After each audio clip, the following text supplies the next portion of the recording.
All right, Mr. Derek Roddy, how are you doing, buddy? I'm doing good. Chad, how are you? Everything cool? I'm doing all right. It's been a day, but I'm about done with it, so that's good. We're on to the good parts. Yeah, yeah, definitely. I hear that. Yeah, getting off is definitely a very rare times, it seems, these days, you know? Yeah, getting any time to.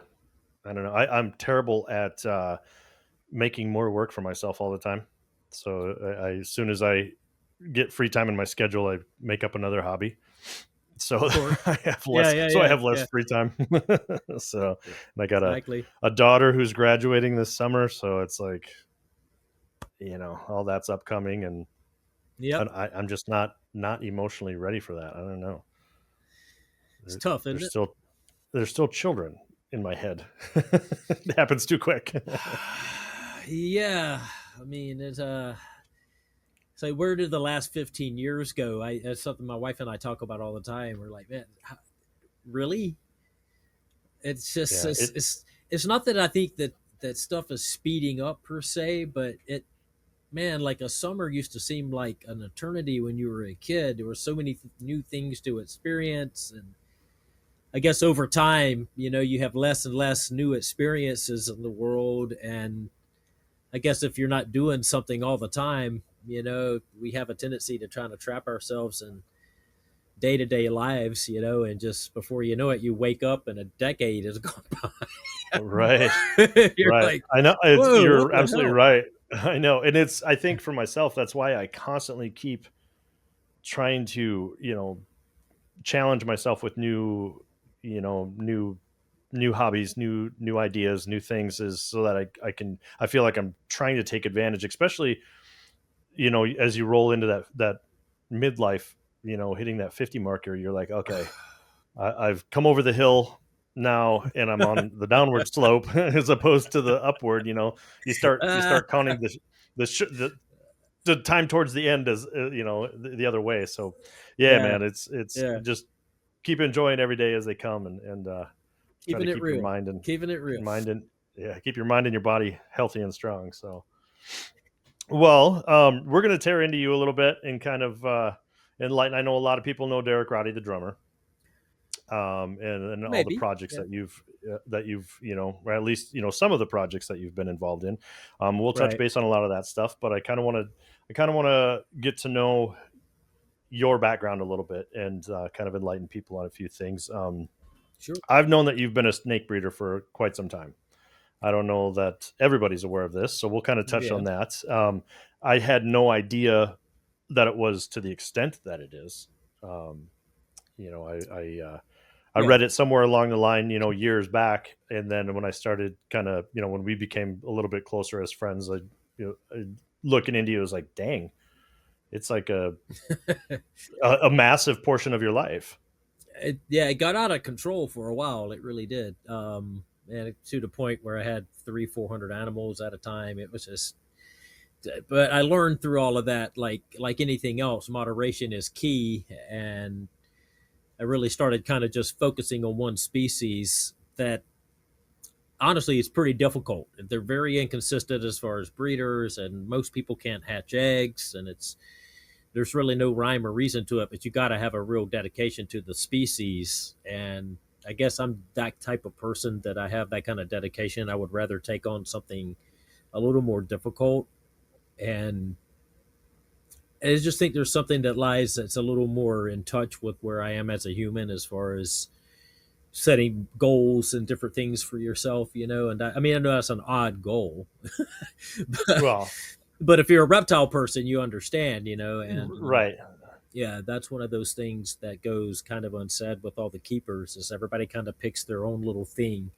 Once you specialize into stuff, it's a neat little kind of it's a small but big world for sure. Sure. So, I'm assuming you kind of fell into this through having a pet at first. Is that what kind of led you down that pipeline? It started from just growing up in rural South Carolina, and my dad just being the person that he was, he rescued everything And we had in the house everything from bobcats to flying squirrels, ducks, owls, snakes, of course, all types of species of birds. I mean, just all the time. And snakes was one of those things. We had gotten an injured rat snake, and she had laid eggs, and we decided to keep the eggs, and they ended up hatching, and we let all the eggs go, all the babies go once they hatched. And there was something about that that kind of stuck with me. I was young, I think Hmm. maybe fifth grade, fourth grade, maybe. Um, it just stuck with me. I always thought that was the neatest thing. And here's this animal that's been doing exactly the same thing for like 80 to 100 million years. Right, right. It hasn't changed. It hasn't like morphed into something else or whatever over that time period. It's completely successful doing what it does despite having no arms or legs. And that to me is just that's kind of mind blowing, like wow, if and I'm sort of of the mindset of, well, damn, if they can do it, then we should be able to do it. I mean, Sure, right. you know what I mean? Like, geez, what are we doing here? Um, So how did you evolve then into becoming a breeder? um, I think that once I started, I mean, I'd always had snakes, always, and then I moved to Florida in '96 to play with Malevolent Creation, and I had some snakes at the time. I sold stuff off. I put a few pair in a friend of mine's collection. Moved to Florida, started playing with Malevolent. Really didn't have time for it, for any of that. Hmm. And then once I had left Malevolent, started the Divine Empire stuff with JP and Jay Black. Um, about somewhere in that time period, I had picked up a pair of animals, a pair of carpet pythons from somewhere.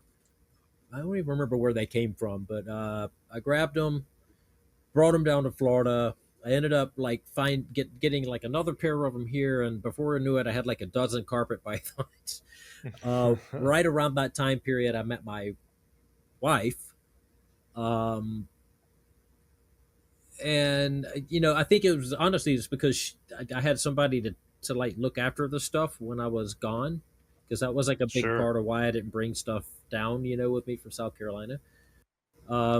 And she wasn't necessarily into snakes, I would say, but she kind of had like a curiosity about it for sure. Um, so I think just over the years, she was the one consistent thing, honestly, that led to me being able to kind of build a collection. You know what I mean? Right, Um, right. so during the time period of Hate Eternal, I had bought my first pair of black-headed pythons, which is what I kind of specialize in now. Um, and that was like close to $10,000 for the pair, I think, at that time. That's And crazy. yeah, and I got into it, like I just figured, like, okay, what's something I can do that won't take up a whole lot of my time, but it'll pay for itself, number one, and maybe at some point I could make a little bit off of it as well. At least cover my costs while I was on tour. That's kind of what I was thinking, you know. And once I got into them and realized like how hard it was, and then I realized, I was like, wait a minute, I kind of figured out a way to hatch these things that seems to work for me for some reason. And yeah, I just went from there. I bought another pair. I kept back some of my own, stock that I had bred myself, and then before I knew it, I had a collection of like 50 adults. And these things are they're pretty valuable, and I was doing really really well with them, so kind of cracked the code, so to speak. And it's just another thing that I kind of fell in love with, like a passion project. I think Right. that's everything that I've ever tried to do is something that I've just really been passionate about. And even down to like a job setting, like if I always thought that if I wasn't doing music or this, I would have somehow or another gotten involved in some type of computer programming, software stuff, something. I like that kind of thing. Just, I don't know, maybe that plays into just being a drummer. I think a lot of drummers are kind of like that as well. Like a lot of my drummer friends are kind of really like upper detail level oriented. thinking, yeah, detail Yeah, oriented, upper level thinking kind of people, and always thinking about the impossible, like that kind of right. brain. And to be able to stay in the game at the level that you're in the game, your brain's got to be. I mean, drummers for sure. I mean, there's a handful of drummers that I've worked with that it is mind boggling how much they can retain, and from project to project, and or just over the years even, and Right, you know right. you have to be detail oriented to make it happen. There we go. I knew something was weird. Now That you looks look great.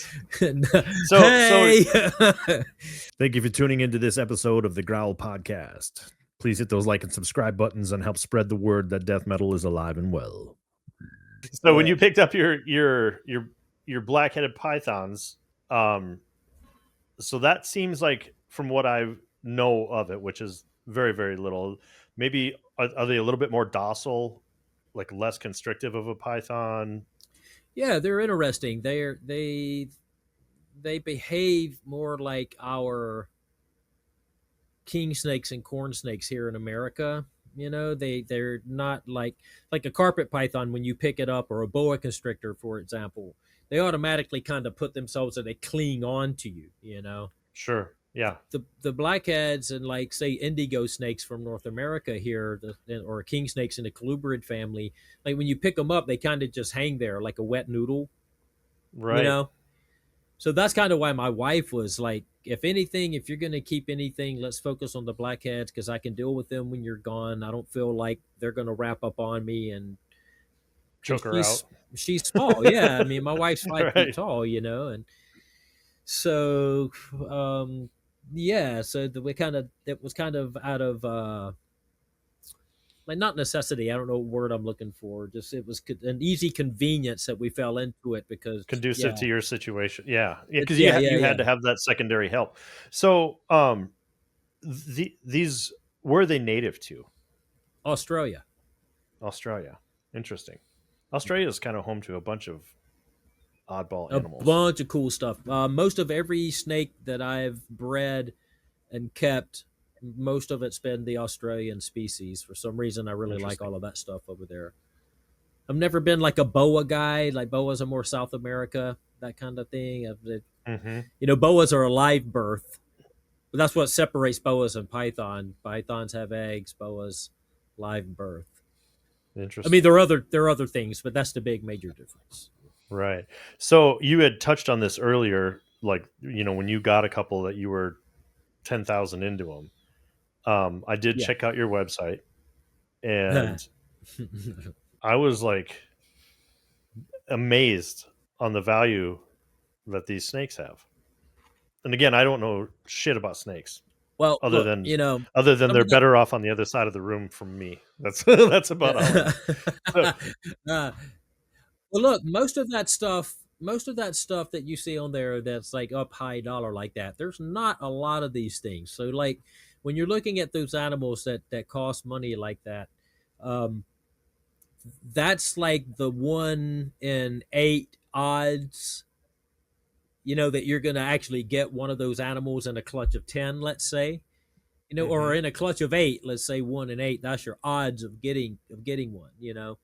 So, you're not talking about a whole bunch of these things. So that's what So makes them it's valuable. a rarity in the appearance of the snake. It's a rarity in the fact that it's a genetic mutation, Okay. right? And things start to become more valuable when you start stacking genetic mutations. Like, so, all of a sudden you have an animal that's carrying 3 different genes, right? It might be carrying a reduction in red, which is hypomelanism. It may be carrying albino, which is lack of black, and it may be carrying like an xanthic gene, which is the lack of yellow. So, like, for instance, if you were to mix an xanthic and an albino together, you'd pretty much get a neutral snake, like a white snake. You would see a little bit of variation in pattern. There'd be some type of color, but if you held it, at arm's length, it would just look like a white snake, because Interesting. the So albino takes your the goal black is to away, and then the xanthic takes the yellow away. So, right. So your goal. in breeding is to achieve that, I would assume. Yeah, it's like living art, Right. right? Interesting. It's kind of the same thing. It's like going and buying art supplies and creating a painting. I'm going and buying live animals and or producing live animals and trying to create art, living art. Interesting. Very interesting. So a lot of those like going back to the animals on my website, a lot of that stuff Hmm. is just like wishful thinking as far as like not getting the money because there's people that pay money for it all day long, but hitting the odds and actually Right. getting the animal. Like to get an Xanthic tiger, like I have an Xanthic tiger black-headed python listed at $12,000 on my website, right?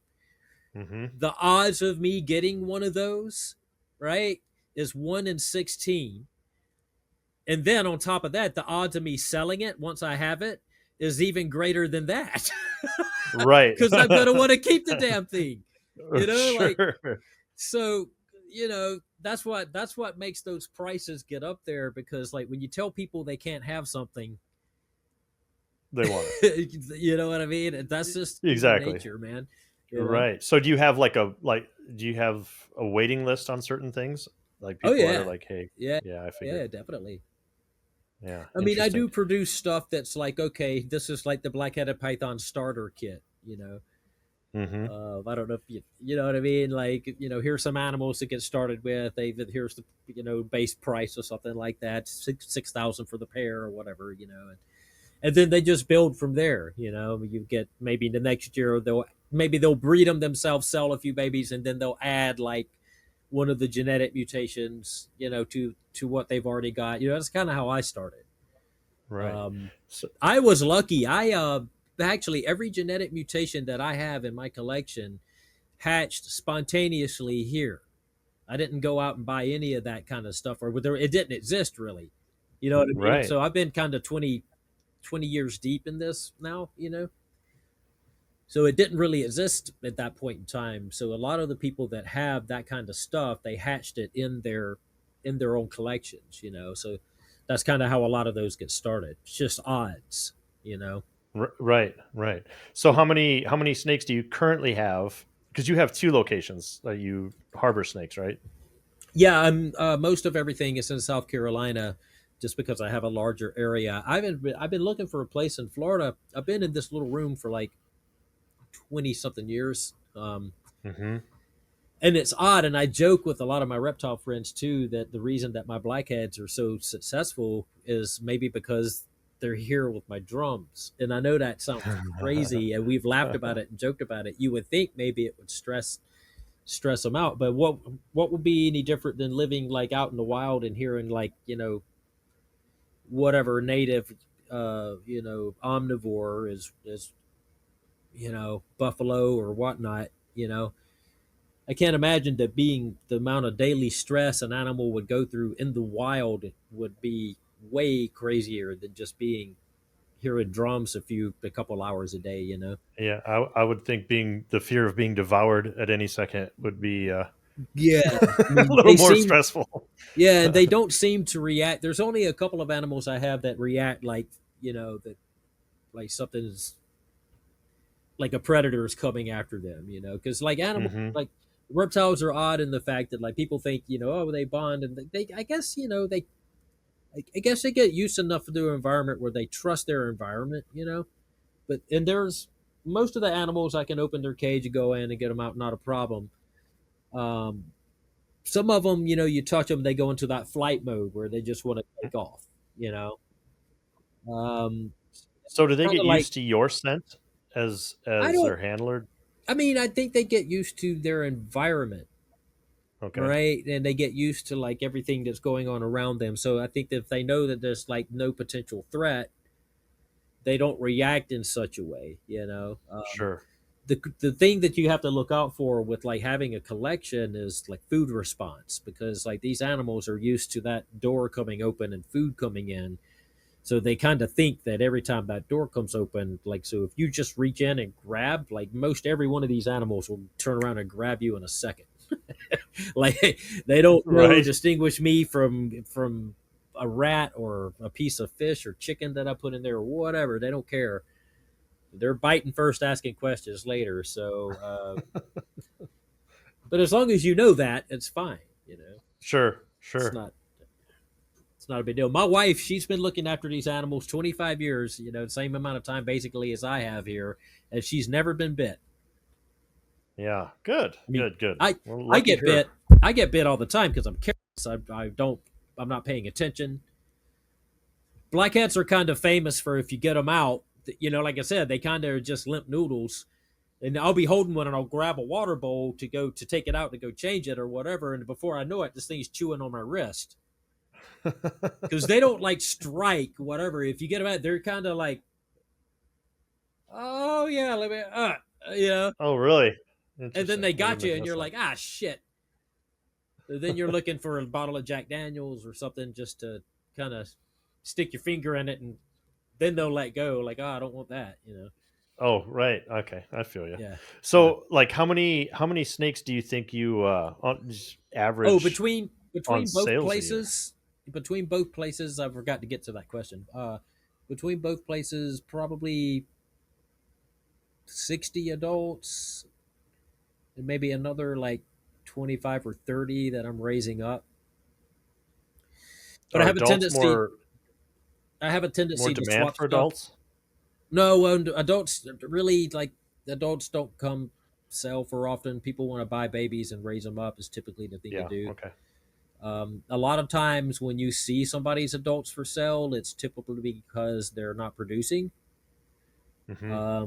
A lot of times with this particular species, the reason that a lot of people aren't successful with them is they're really prone to overeating. People like to feed, especially when you pay a lot of money for an animal, you try to raise it as quick as possible to get your money back. Hmm. Unfortunately, that's like one of the downsides of the hobby, you know. Um, Me personally, I'd rather take the time with the animal, grow it up, and establish it, you know, in your environment, like I was talking about. Right. Kind of do that, you know. Sure. Well, that is just interesting, man. It's a cool world, man. I've met a lot of really, really, just like in the music industry, you know, it's like you meet a lot of weirdos, man. Like, but you also meet a lot of passionate like, people.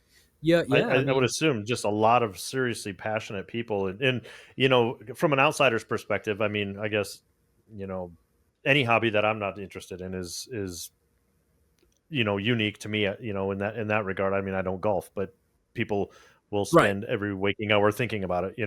Oh, yeah, yeah. But to me, when it comes to raising animals, whether it's snakes or even with dog breeders, that I know several of those around here, I mean, you have to be very passionate about it to have any type of success in it. So I Yeah, can see it's where that tough. relates similar to It's, musicians as well. You don't stay in the game for very long if you don't. I mean, if you look at it as a hobby, then that's all it is. yeah. I mean, that's weird. Like, I turned to this, and I, like, you were going to ask the question about how many babies am I producing and selling. I try to keep it minimal because, like, blackheads are a lot of work. They don't eat on their own when they hatch, and we don't know why. We've been trying to figure this out for 40 years. Like, you literally have to like stuff food in their mouth and like rats because they eat reptiles in the wild, right? So uh, to get them to eat rodents, you know, you would think that it would kind of be easy to trans. Maybe they would eat geckos or they would eat other snakes or they don't eat anything. So it doesn't matter what you're feeding them. You have to stuff it down their throat and set Oh, them really? down and wait for them to swallow it. So it's a lot of work. It takes about 10 to 20 to 25 minutes per animal to feed. You're doing that when they're young, like every 5 days. I mean, if you have more than 25 or 30 animals, that starts to be a Yeah. lot. And there have been years that I've had 60 to 80 animals. And I learned my lesson, Wow. dude. Like, I will never do that shit again. Oh, he's a full-time snake babysitter. Yeah, man, but it's a lot of work. I mean, like sitting there Yeah. with the animal, like, you know, they're small. You're trying not to hurt the thing while it thinks it's fighting for its life. It's a wild process, but um, it's necessary because they won't eat; they'll just die. That's crazy. You know, That is like so I don't weird. know. Yeah. So it's something that we haven't figured out. But then once they're eating, they're fine. One Mhm. day they just turn on. Like, okay, and they eat, not a problem. Wow. So, are you probably, would you say, one of the largest dealers or breeders, or however you would consider yourself, of black-headed pythons? Of this species, in probably in the U.S., I have probably the largest collection of them. Yeah. Okay. There are guys that are, from year to year, they'll produce, a good many animals or whatnot, but they don't seem to be very, very consistent. Where I'm trying to just produce limited numbers of really like high quality stuff. That's kind of where I'm at with that. Like I'd rather do something higher quality and less of it. Um, and then that saves me a lot of work too, because I'm not Sure. so invested in like where I need to make money from it, but it's nice, it pays for a lot of stuff throughout the year. So Sure. Sure. So, jumping topics here. Let's. What was, what were you? What was your childhood like? So you grew up in South Myrtle Carolina, Beach. Was it Myrtle uh, Beach? Around Myrtle Beach? south of Myrtle Beach, Pawleys Island, Litchfield Beach area, about 25, Okay. 35 miles. But we had a beach house there. We mostly did school in Columbia, South Carolina, Okay. which was the capital. My dad was a contractor, and he was developing a lot of property and building a lot of homes during that time period. Like, my brother's 10 years older than me, so when my brother was young, he was just getting started in the business, working for some other people. By the time I was born and I knew what was going on, he had his own business and was doing his own, contracting and that kind of stuff. So um, we moved a lot. We lived in one, two, three, four homes on the same street. Um, Sounds like me. I'm terrible at. yeah, I think we're in like our eighth or ninth house, just since my wife and I got married. So it's, I put my yeah, kids through a lot. yeah. No, So, no, that's it. Was fun for us. I mean, I always had like a music room and had a place to set up my hmm drums because I had a kit early, man. By the time I was 6 years old, I had a real drum kit. nice. Yeah, I was going to Um, ask you if you were like everybody else and got a guitar for Christmas one year, and then you just decided nope, well, my brother or how played did it? guitar, Okay. and again, he's 10 years older, so you got to think about that. So we're 9 years older, basically 10 years. So when I was, 8, he was 18. Right. So think of the differences of what we were interested in. You Right. know what I mean? So, Yeah. so when he was at night out gallivanting looking for girls, I would sneak in his room because it was late to play drums and play guitar. Right. So that's where Okay. that came into play. Because I mean, technically, I've been playing guitar as long as I've been playing drums. I just never took it as serious. Right. So I had, my brother is 5 years older than I am, and he Okay, started playing guitar. I think I was probably 8 or 9, and so I tried. I was left-handed, so I tried to take guitar lessons with him, which I was just at that age. I was just like, it's too much to compute right, thinking yeah, backwards. So I picked up and started playing drums, and started playing drums when I was 9. And I think for me, and tell me if this is kind of mirrors your situation, is he was a good guitar player and still is, and drove me as a younger brother who kind of looked up to my older brother, like, well, I kind of want to jam with him, and in order to right, keep up with him, I had to learn at a very young age fast. right, right. It's funny because my cousin, so my brother and I did play together. hmm Um, and my cousin is 5 years older, so he was right in between me and my brother, and he played bass. And we were playing at church, my mom's garden club stuff. We were we were playing, playing around town, community things or whatever. And I was literally 8, 9 years old. My brother 17, 18. My cousin hmm 15. So um, yeah, that was fun. And like, it's odd because like drums is something I never had to try to do. Like the moment I got a kit, Dad put a kit in front of my one of these like kits from Sears and Roebuck back in the day. Remember that? Right. Yeah. Um, Out of the so catalog. Yeah, but we went and picked it up, the whole deal, brought it home. I literally beat that thing to death. I mean, like literally the next day I had to take it back because it was like beat the fuck, you know. And the guy was like, I can't believe this kid tore this up. I was like 5 years old. So my dad went and got, then on that Monday, we went and actually bought a drum kit. It was a Royce, which was like Okay. in the CB 700 family of stuff. You know what I mean? Yep. Yep. It was a silver three-piece at the time, and I remember adding a tom like one Christmas, and then I added like a ride, and just kept adding stuff, you know. And during that time period, I was playing with my brother and playing the Kiss records. But that, like I said, that was just something. The moment he got me a new kit, I mean, I could automatically sit down and play Kiss songs. I didn't. And it never seemed like I had to try. I know that sounds kind of odd, but Well, were your parents musical at all? yeah, man, my dad had a song on Billboard on the country charts in the '80s, um, by sheer accident. Um, man, like Interesting. he kind of had this dream of like writing songs. He didn't want to perform Hmm. them. He just wanted to write them.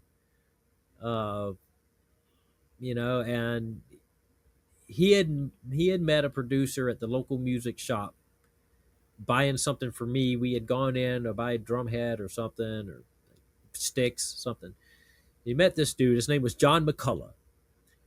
And John was a producer that had produced the song Stay by Maurice Williams. You know, with the real high Okay. pitched voice? You know what song I'm talking about?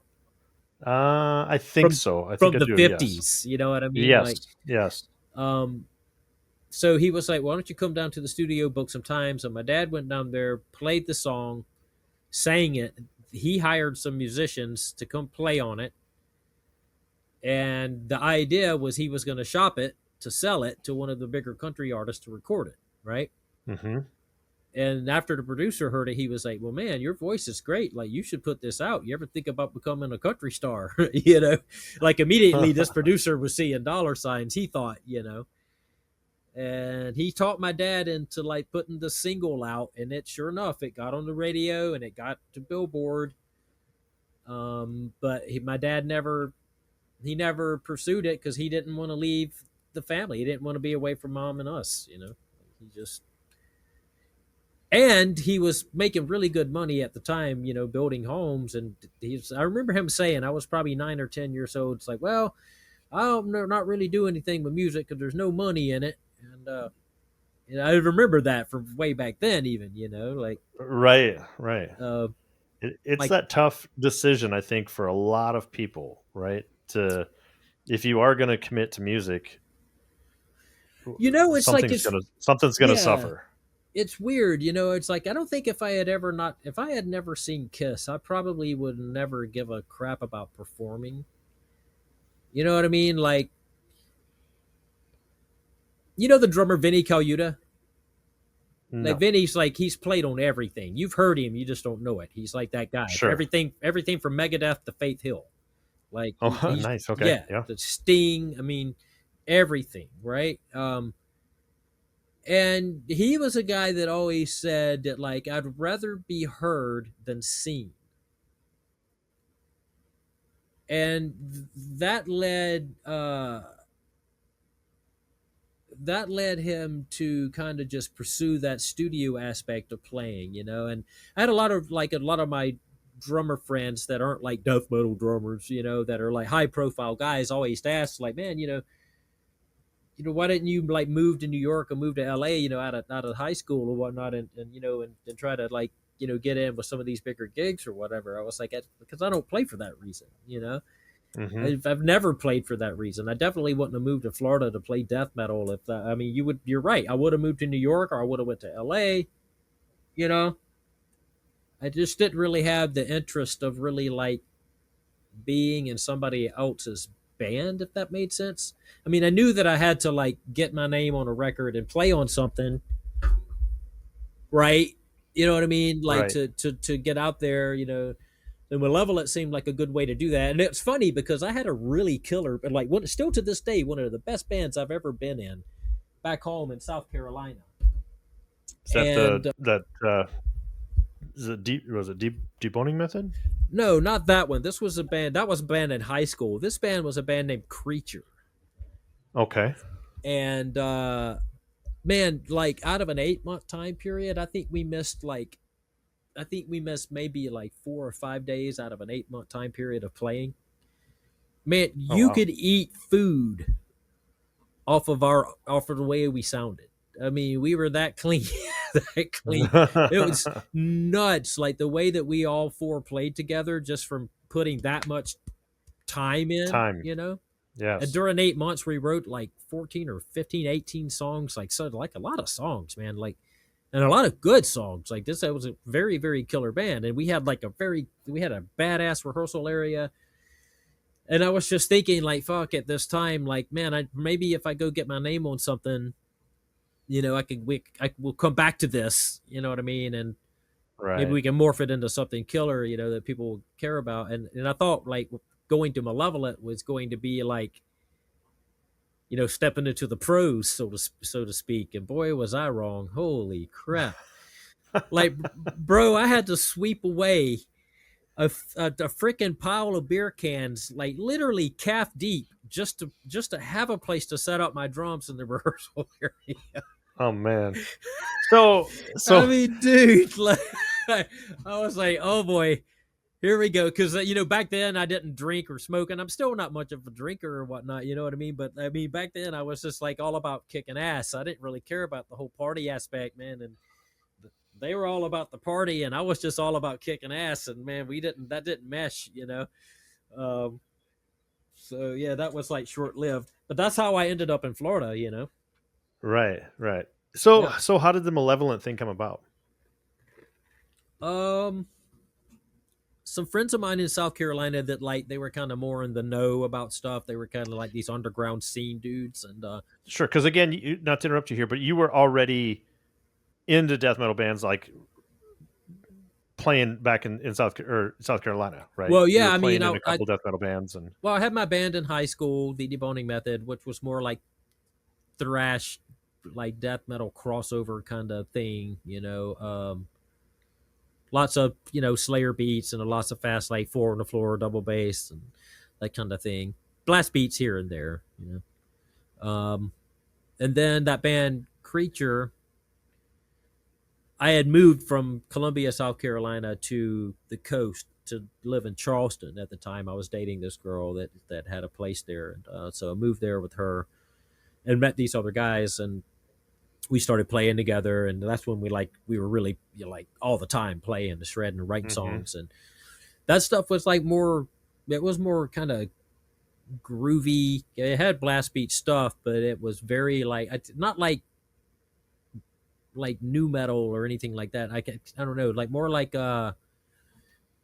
maybe Beneath the Remains era of Sepultura, Sure, like those kind of breakdowns, that kind of stuff. And Killer. I love that band, and I got tired of spinning my wheels of trying to get shows together and to play with bands and stuff. And I just thought to myself, like, man, I should move to Florida, get my way into a band and move to Florida, just meet people, get into the scene. I had met Webster. I think we had played like Deboning Method had opened it up for Cannibal Corpse or something, and he was like, "Man, you're killer. You should come to Florida." And that's kind of like what set my mind off. And then these scene kids like told me like, "Hey, I think Cole Ross left Malevolent. He's like joining Suffocation or something was going on at the time." Uh, and like Malevolent's looking for a drummer. So at the time, I had submitted one of the Creature demos to Tammy Crutchfield at Pavement, and Malevolent was on Pavement at the time. So I think I just called her up. There was like a phone number on the back of like Eternal or something for the Pavement label. And sure, I think I sure. just called up. She answered the phone. It was Tammy. It was somebody else on the label, but she was like she worked there, secretary, did everything really. And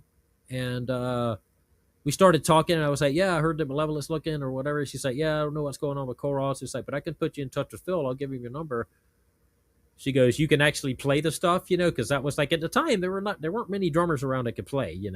Right, and you're talking Um, 96, late 96, early 96, 97. yeah, late '96, Yeah. yeah, yeah. Yeah. And I was like, oh, I said, I think I said, oh, dude, I'll eat that dude alive or something like that. I was just being a smart ass, you know what I mean? Right. Because I didn't know Dave or anything, but I knew how I played, and I knew like that I was a pretty versatile drummer, and I knew that if I went to Florida and I started doing my research, it was like a tourist area, and I started thinking to myself, well, fuck, I could probably gig. You know Right. what I mean? Like, because I'm that kind of mindset. I was like, well, maybe if I go down there, I'll just get a gig, can play, I'll make some money or whatever. And it was just kind of what I did. I got into the gigging scene down here. And I mean, I was mostly playing to sequencers and dance clubs or whatever, but I was doing that all the time, So I came Mhm. down, I joined Malevolent, got in that whole scene. We started writing and playing, wrote that In Cold Blood record. And it just got tired of like it being like just a party all the time, man. I would want to play and let's get tight, let's get killer. And it just never, after like 8 months of just constantly, or 6 months of constantly trying to grind it out, it just never. Phil and Jay couldn't stand each other at the time. It was hard to get them in the same room together. I would actually have that. It worked to my benefit because I'd had two band practice. Me and JP would play with Phil, and then Phil would go out drinking. Jay didn't get off work until 9. He'd make it by 9:30. So JP and I would play with JP. JP and I would play with Jason. So JP and I were playing twice, Right. 3 nights a week, 4 nights a week, whatever it was. But Phil and Jay were never playing with each other. You know what I mean? So JP and I got real tight. That's why In Cold Blood came out the way it did. Because if it wasn't for JP playing guitar on that, man, that record would be a mess. Holy crap. Rise and grind, everyone. Wake up to the rich aroma and bold flavor of Grindcore Premium Coffee, the perfect way to kickstart your day. By musicians and dedicated to musicians, Grindcore carefully selects beans to deliver an unforgettable taste in every cup. Experience the difference in quality of supreme small batch coffee and savor a cup crafted just for you. Your morning routine deserves the best. Treat yourself to Grindcore Coffee and elevate every sip. From the daily sipper left-hand path to the caffeine-drenched black magic, there is a roast for everyone. Grab yourself a bag or 2 or 3 at grindcorecoffeeco.com. Eventually, obviously, you made it's pretty much like that, the groupie you guys decided to head off and I moved home for a while. I got kind of like coming from South Carolina and then moving down here was culture shock. I'll be honest. Like I'm not like a people person in that way. You know what I mean? were I'd you like to in be. Tampa? No, I was in Fort Lauderdale. Oh, that's right. That's right. That's right. Yeah. Yeah. I'm not a fan of Fort Lauderdale. Sorry if I anyone's mean, from Fort Lauderdale. no, I I mean, don't. I now I like it because we found a sleepy little beach town that's like away from everything and it's close enough to everything. You know what I mean? Like, and it was always here, just never. It's kind of grown up a little bit now, and a lot of people Sure. actually have left, which is nice.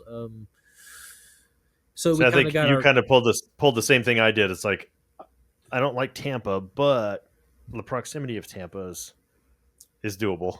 I just you couldn't make me live there for anything. I wouldn't want to do that. right. Yeah. I mean, same for me. In that, like when I joined Hate Eternal, Eric was like constantly trying to push me to move to Tampa, and I was like, bro, I'm not moving to Tampa, man.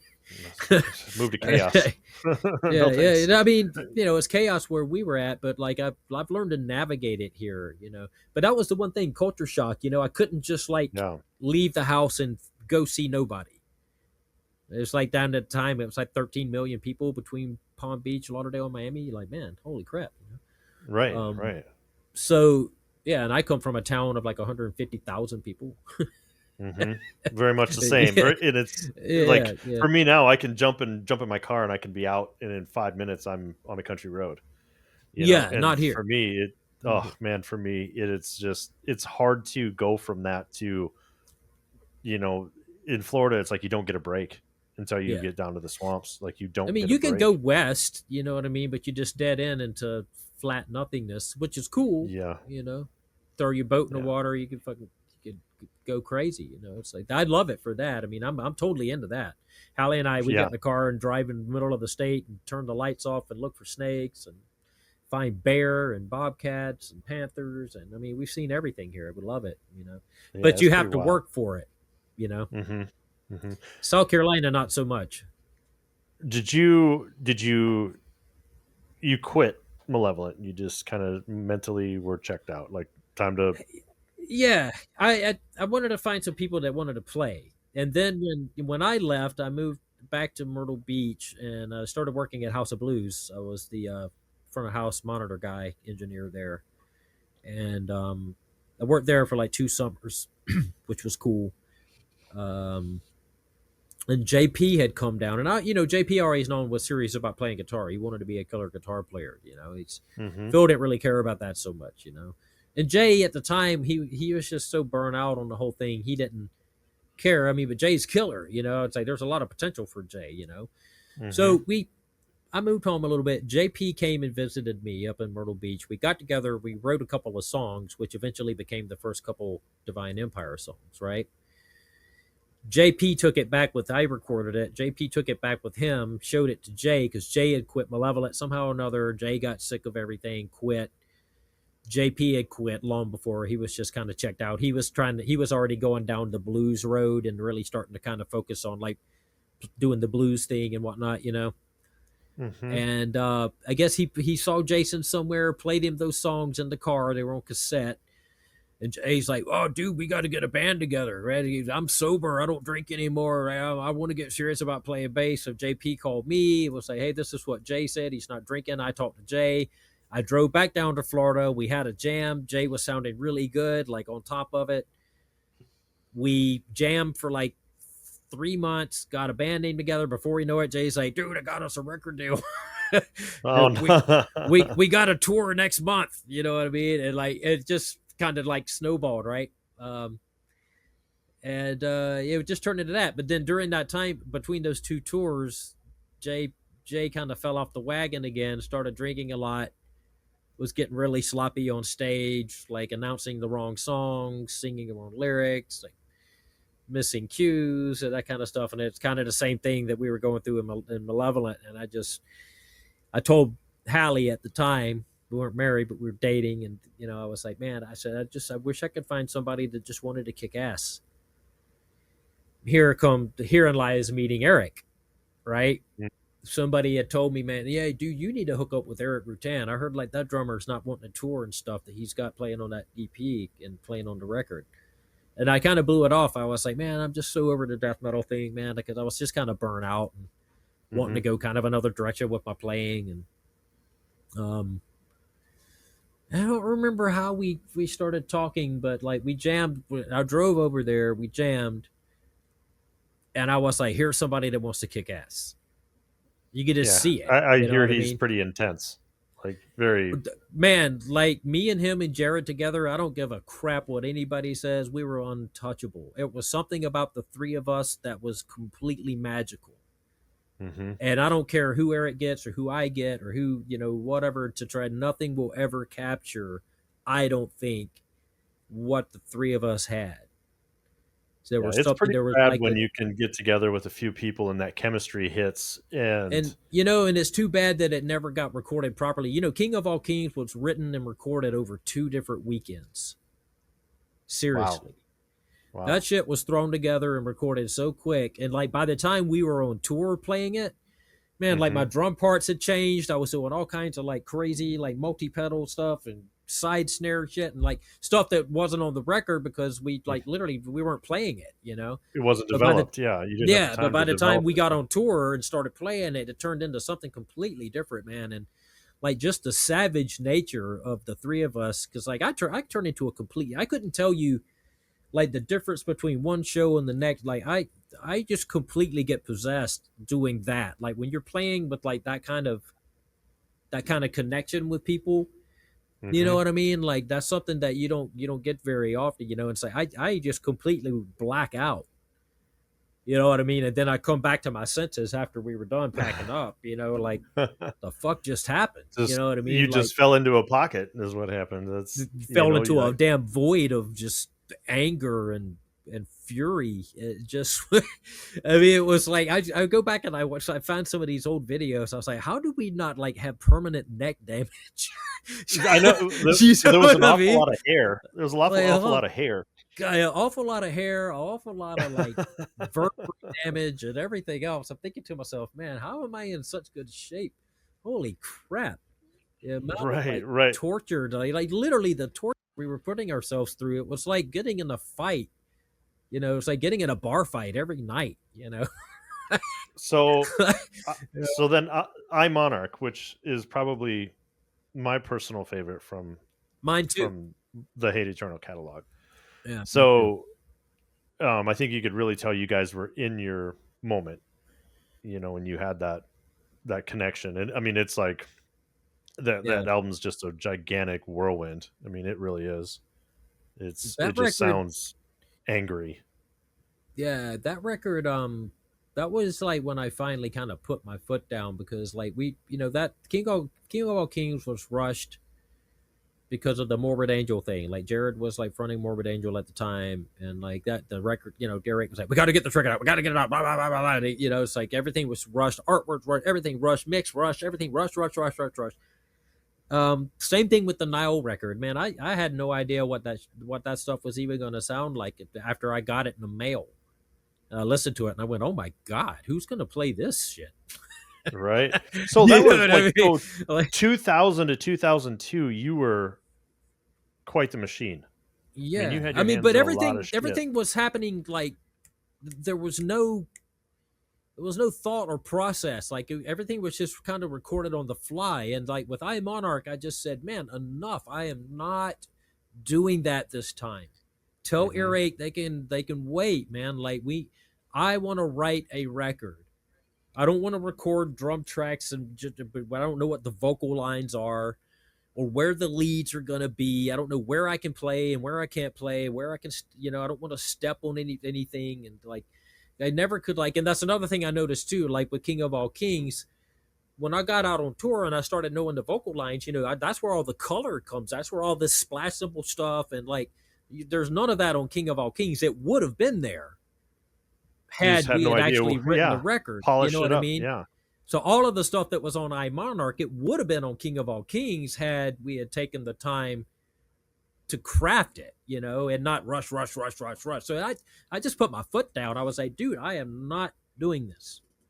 Not doing it. We're gonna like write songs and I want to hear some vocals. I want to hear some leads, at least where leads are gonna be, and that kind of thing. So I think that's why I Am Monarch to me was like one of my, as far as like my death metal recording or extreme metal recordings, probably my favorite, I think. Outside of like the Serpents Rise stuff, man, that Serpents Rise II, oh, that's got some crazy drumming on it, man.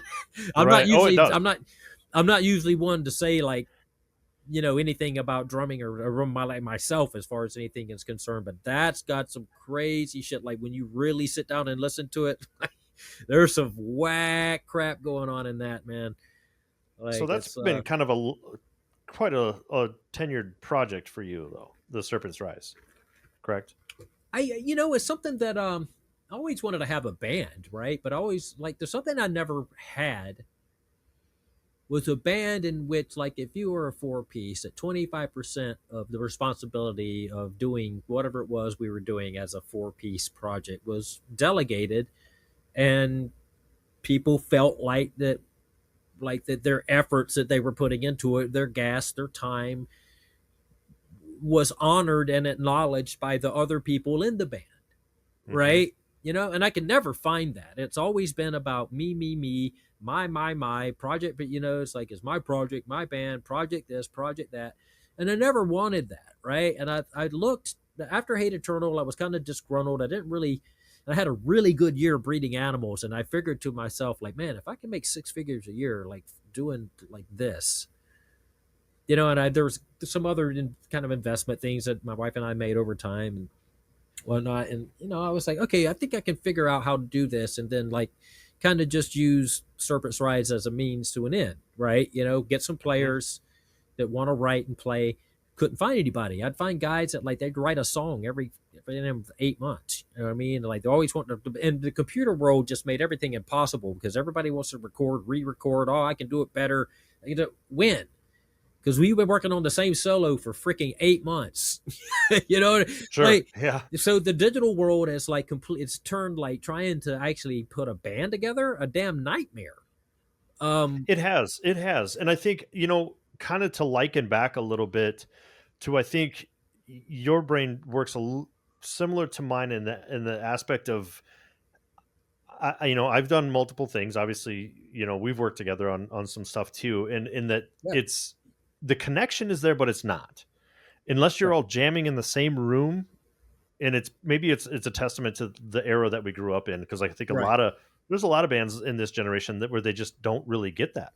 You write a song with four guys in Yeah. a room, you hash out those parts, and you break it through. This is verse, verse, bridge, chorus, blah blah blah. You write it Right. out, and like you mentioned before, then that now where you can be and you can excel, and where you got to reel back, and where and how this stuff flows, and then through that hashing process comes some of the best shit there. And I think you don't have to look very far back in the death metal catalog to see how that changed with technology. And you Oh look at a yeah. lot of the early death metal stuff and the chemistry that was there. I think when you were talking, your relationships, as Monarch came through, you could probably just know what Eric was going to do, how he was going to do, and you get that chemistry. Yeah, especially that we had worked the songs out and everything. You got to remember too, we recorded that song on the damn tape machine, 2-inch 24-track Otari tape machine. Right. Like there's no punching in that you're not going to hear. It's like if there's a Hmm. break in the song, cool, but no. So you had to play your stuff, and like you had to, Is that where your and nickname came from? well, that That time? and beyond the fact that like I can live with my mistakes, Hmm. right? Like now there's producers that can't live with mistakes, so they just fix the drums automatically.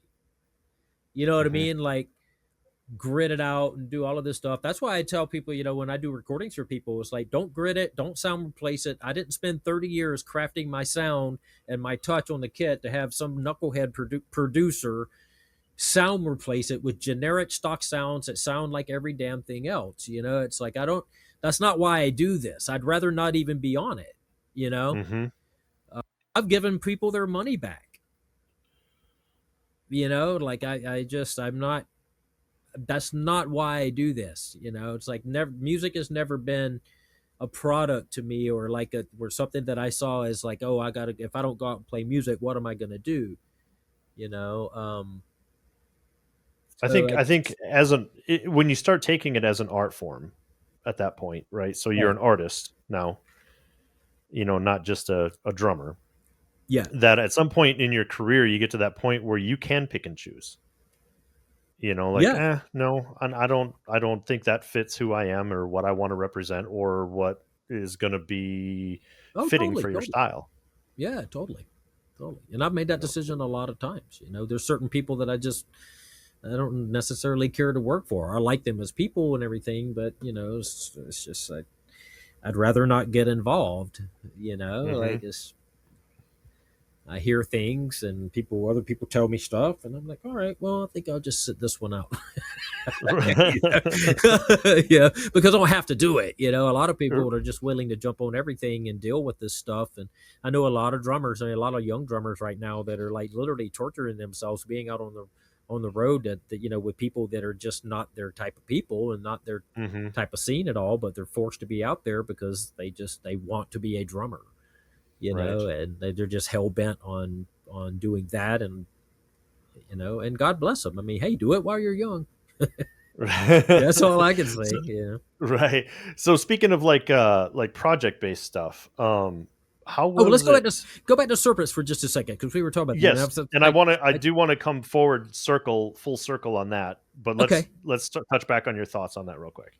okay, like that idea started as having a band, right? Getting all of that together, and Yep. then I had like 4 or 5 guitar players come through. They kind of used me as a stepping stone to get to other bands to go Hmm. touring. And because like everybody, they know that I wasn't interested in that. I wasn't interested in the record label. Wasn't interested in touring. Wasn't. I just wanted to have a killer band and record music. It goes back to the thing I was talking about with Vinnie Paul. I'd rather be heard than seen. Hmm. Because to me, when I think about music or a musical recording, it's like a Polaroid picture, or like it's something that you can hold in your hand, or even if it's even in an iPod or on your phone or whatever. It's music. It's something that's a breadcrumb that you've left behind. Even if nobody hears 100%. it now, they may hear it later. So I figured the more I can do that, the better. I just want to produce as much music as I can in my lifetime, right? So going back to Serpents Rise was like, well, damn, I had all these songs that I had written. I had been asking musicians, hey, write songs, write songs, write songs. Nobody's producing anything. Nobody's satisfied with what they're writing. Nobody can live with their mistakes. They go right back to like, oh, I can fix it. Oh, I can do it better. And I just eventually, after a while, I did 3 Serpents Rise records on my own. Had people involved in 4. I had people involved in 5, and now the 6th one that I'm doing, I'm back to doing it all by myself, with the exception of the bass player that I met that I did the last 2 records with. He's been a real consistent, solid dude, but everybody else is like, because I don't want to tour and because I don't, they just think they're wasting their time, I guess, and they want to be musicians. They want to go out there and tour and do all that stuff. I'm like, well, have at it. I'm just, there's no reason why you can't do this too. It's like Right. I'm not trying to push people, but I do want to have a killer band, and I do want to be rehearsed, and I do want to do some shows around town, and and get some good gigs if we can. If we can go to South America and do a metal fest, or go to Europe and do a metal, or go to Texas and do a fest, or I'd like to be able to do that. But so that leads me to Isotropy, because I had 3 other bands that fell apart because of the same stuff. I finally have this band Isotropy going now, that all of the guys are professional guys. They families and jobs and car payments, home payments, all that kind of stuff, and they play for fun. And these dudes are all badasses. Like they can't tour. They just can't. There's Yep. their lifestyle would not allow them to be able to do something like that. So I can relate. yeah, so it's been a dream come true, because like we've done an EP. We've been together 3 years. This year will be 3 years, and we're recording our 3rd EP right now. So we've been writing an Talented average of dudes. Very average of talented. 6 to 7 songs every year and putting them out. So we're on track to have one done this year. And yeah, dude, this guitar, both of the guitar players. I mean, but bass player Colin, he's not an actual bass player. He doesn't play the guitar lines. He does his own thing, like just like a bass Hmm. player would in an orchestra. They never play what the flutes and clarinets are playing. You know what I mean? So, Hmm. so he actually plays like a bass player. The guitar players are shredders. Nick's probably in the top 5 guitar players I've ever played with. He's just a rager. Um, the music's fun to play. We're a little bit, on the melodic side of Florida death metal kind of sound, but it's kind of cool, I dig it. And For it sure. I'm ecstatic of just having people that want to be here and create music, because none of us really care who hears it outside of these damn 4 walls, really. I mean, we want to record it and put it out there in the world, but like, we're not, if we play 4 times a year, we're cool with that, like, Yeah, priorities are different. I'm with you. right. Yeah. I play in 3 different bands right now, and I kind of was done touring and all that stuff when I had kids. So Yeah. probably even before that, probably 18 years ago. My priorities in life changed to where my career was really important. I found ways to build a career, several careers outside of music, and I really just didn't have the desire to be away from my family. And but the Yeah. desire never left me. If anything, it's gotten stronger to still To like play. create Yeah. material. To create. Yeah. And for me, it used to be I hated going into the studio. I hated it. Being in a studio Really? was like, oh god, I hated it. Oh, wow. And playing live shows was like, that's what I want to do. I just want to go out and rage out for an hour, and then that's it. And then now as I'm older, I live in the studio, and when I got to go play shows, I got to like psych myself up for it. Like, okay, this isn't Uh, going to hurt tomorrow. This isn't going to hurt tomorrow. that's funny. Well, yeah, it's like, it's funny. I was jamming with the guys last night, and I was thinking to myself, like, man, I think I'm playing like better than ever. Yeah. Like I feel great. I feel like that I've got the right amount of like tension and release and tone, and like just everything, just like it feels like it's really just come together in the last, I don't know, decade. I don't know. And I know I haven't been playing consistently. I mean, the most consistent gigging I've done has been with freaking Anthrax. I mean, So, that's the most yeah. consistent playing I've done in the last decade, really. I mean, as far as like with a band. So let's touch on that real quick, because Mhm. I have that down in my notes here too. Um, that's pretty rad. I mean, I think Oh, you damn. know So fun, dude. So fun. they seem Absolutely a gas. like like a pretty cool group of people. Oh man, you have And no idea. yeah, so Yeah, how did that come about? And kind of fill me in on that scoop a dude, I little bit. don't even know. I'm still kind of puzzled by that. It probably had something to do with Bittner, although Jason won't say it out straight out right. But Charlie and I, we've known each other and we've communicated, here and there. But over the last like 5 years or 6 years or so, like definitely more, right? So Hmm. calls me out of the blue. Jason say, "Hey, I think Charlie might call you. He was asking me a question, but I figured you might be the better person to ask. It's like double bass related or whatever." I was like, "Why Charlie asking double bass questions?" He goes, "Well, I don't know. I don't know if it's what double bass what it is." I was like, "All right." So, Charlie calls me just out of the blue one day, and he was like, "Hey, man, I got this question, dude." I'm like, "You say when you're playing, it was like some oddball like." He's like, when you're playing triplets, do you actually alternate right, left, right, left, or do you do it like left, right, left, right, left, right, or right, left, right, left? And I was like, I don't know. I haven't really thought about it. I'm like, I why are just you do it. asking? Yeah, it just kind of comes out. I don't know. Never really thought about it. Let me sit. I sat down on the kid. I was, like, oh yeah. I mean, I guess it depends on what I'm playing. I didn't notice that I would do that different. You know what I mean? He's like, yeah, I just kind of I'm figuring. I was like playing along to something. I think he said, you know what I mean? Like, and I don't know. It was just odd. It didn't. I thought I had it right, and then I'm listening to it. Just don't feel right. I'm like, okay, that's an odd call. And when we called up, we maybe spoke every 6 months or 8 months via text or email or whatever. It wasn't very often, but then like all of a sudden he's calling me like every week. you know, or I find myself like talking every week at least, and it's like I don't know, maybe like a couple months had gone by, and he had caught up with. He's like, "Yeah, man, I'm trying to like how would you play this?" Like and he was like trying to describe something to me, and I'm like, and he's like, like that song, like Becoming or whatever, like or whatever song that is that has that Pantera song. And I Yep. was just like, all right, dude, what's going on? What like come on, bro, like what the hell, so he finally told me like, yeah, that's okay. This is before it was like even before Zach was involved, like for sure. They thought they were gonna ask him, but he Hmm. was like, yeah, there's just possibility that we're putting this together and blah blah blah. All right, cool. I was like, yeah, man, that's cool. He's like, yeah, so I'm trying to figure out these. So he kind of brushed over it. So he's like, so anyway, I'm trying to figure out these Vinnie Paul licks. And like, I'm like, let's say, whoever, are you talking like Vinnie Paul? Hi, everybody. I know what you're thinking. That's Vinnie Paul. Right. And Right. you be right, because I'm Vinnie Paul. Like, so yeah, so we started like analyzing that dude a little closer, both of us. You know what I mean? Because like he was really adamant about making it right. Hmm.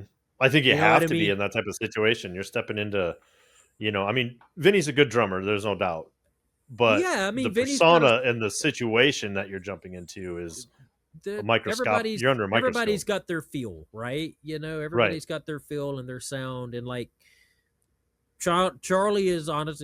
Charlie's a better drummer, you could for sure say that, but he worked real hard on making that right. I mean, when I Hmm. saw them here, I was like, even the tones, because like they're resampling his Vinny sounds, and Hmm. it doesn't even feel like Charlie. I mean, it's A lot of weird, it you know what I doesn't. mean? Yeah, Like he and he Charlie is. has very, very distinctive. When you hear him drumming, you know it's Charlie. So for him Yeah, to very. morph his technique, He always had the best sound to me. He always had the best chops. Like he had the fastest double bass recorded like during that time period. Like he hmm just, he's and a not that hitter. that means anything. Yeah, he's super consistent. He's very Hmm. creative. And look, that dude's way talented, man. Plays piano great. Plays guitar killer. Yep. I mean, he's written a lot of that stuff. He's written a lot of that good stuff. I mean, he's an animal when a musician. But anyway, yeah, we're talking and we're trying to figure out. We're analyzing Vinny, trying to figure out how he's playing stuff. And one day he calls me. He's like, "Hey man, I heard Gene left Testament." And I'm like, "Really? That's odd." He Yeah. goes, yeah, man. He goes, is that something you'd be interested in? I was like, oh man. I was like, I'm not really interested in doing that much touring. I mean, that's like their career, and I'm not looking to be They do a gone eight lot. months a year. You Yeah. know what I mean? Right. I'm not really. He goes, all right, because I know your name might be on there or something. After your name came up or something, I heard. I was like, I don't know if I'd be interested. And he was like, well, that brings me to another question. He goes, would you be interested in covering me in Anthrax if this Pantera stuff comes to fruition? He goes, we're not trying to like make it an issue or double book anything, obviously. He goes, but if there were something that was to come up, would you be interested?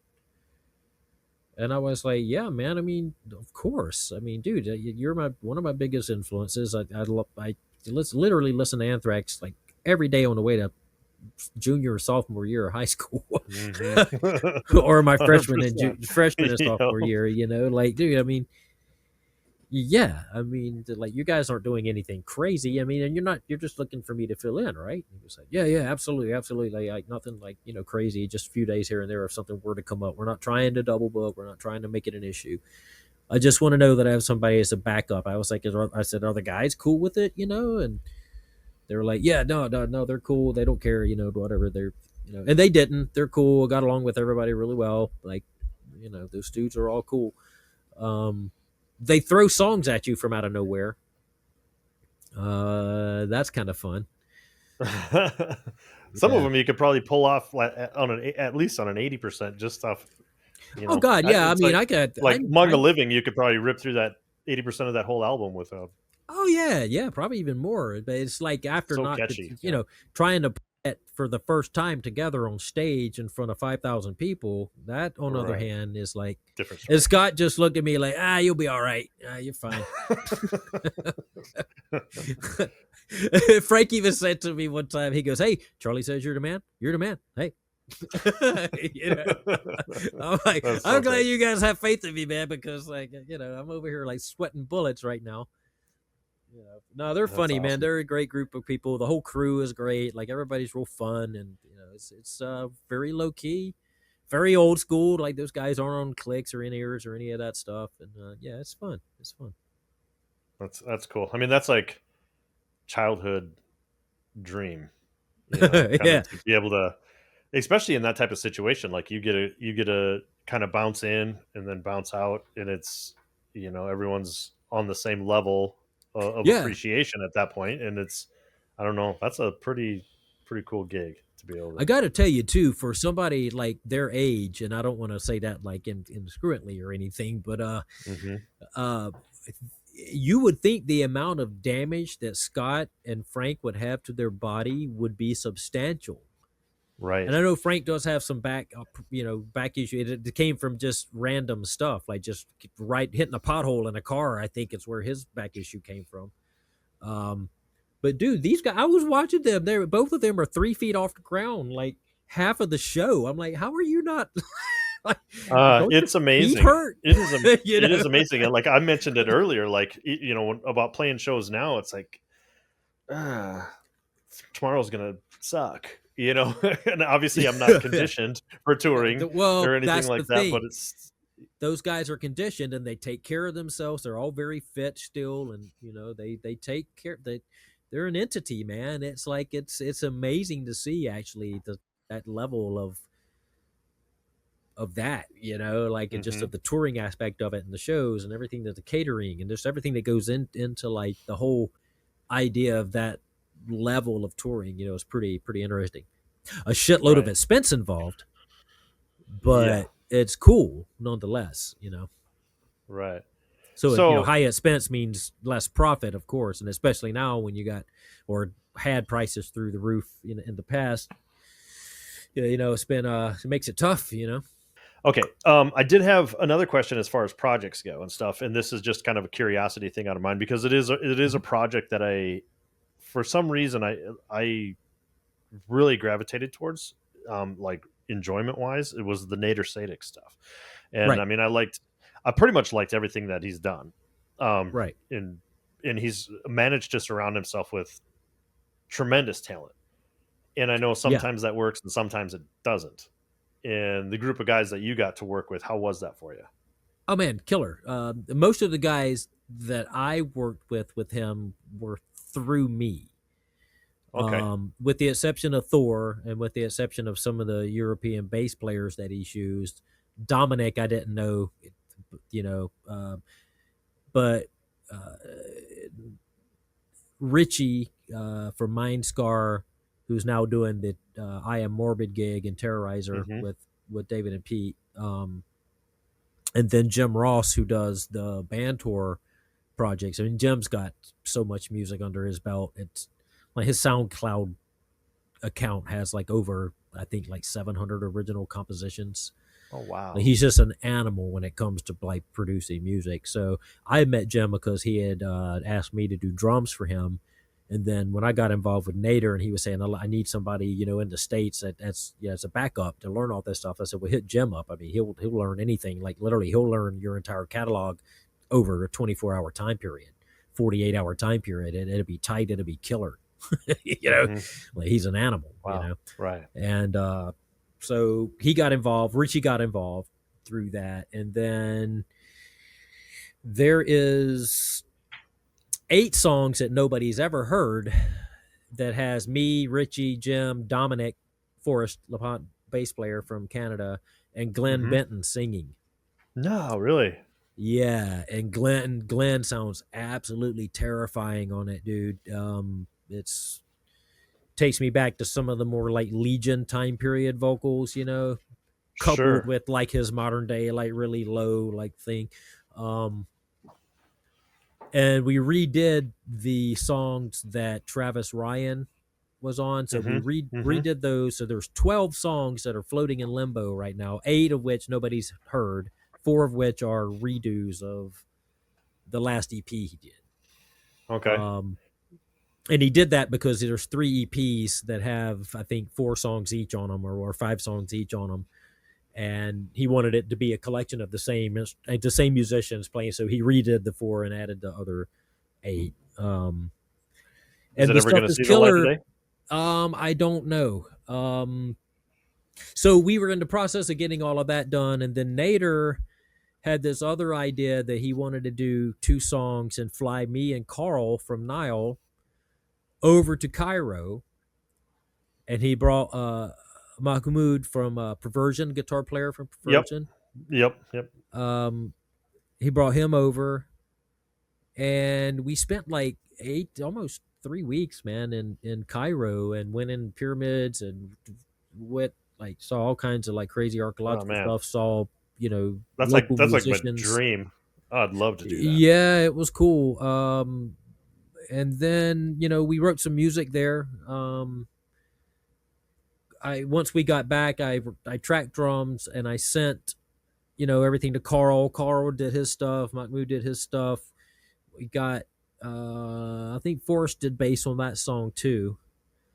And Nader actually went inside one of the pyramid and he recorded vocals, because during all of the time that we were doing live gigs, Nader was doing all the live singing because it was hard to get Glenn out of the house. And you know what I mean? Like he really wanted him to do it, and he was like, "Man, I don't want anybody else to do it." He'd say, "I'll just do it myself. I've got a mask anyway. What difference does it make? Whatever. People won't even know who it is." And he was like astoundingly bad when he first started doing it, but he got to be pretty good over the time. By the time we did the last show together, by the time he had got to go record these vocals, he sounded pretty damn good. So he recorded vocals on that song. We got it together. He did some video footage. We put a little video out. The song came out. And I think within 4 days, he got raided in Cairo and they hauled him off to jail. And that's been 5 years ago now.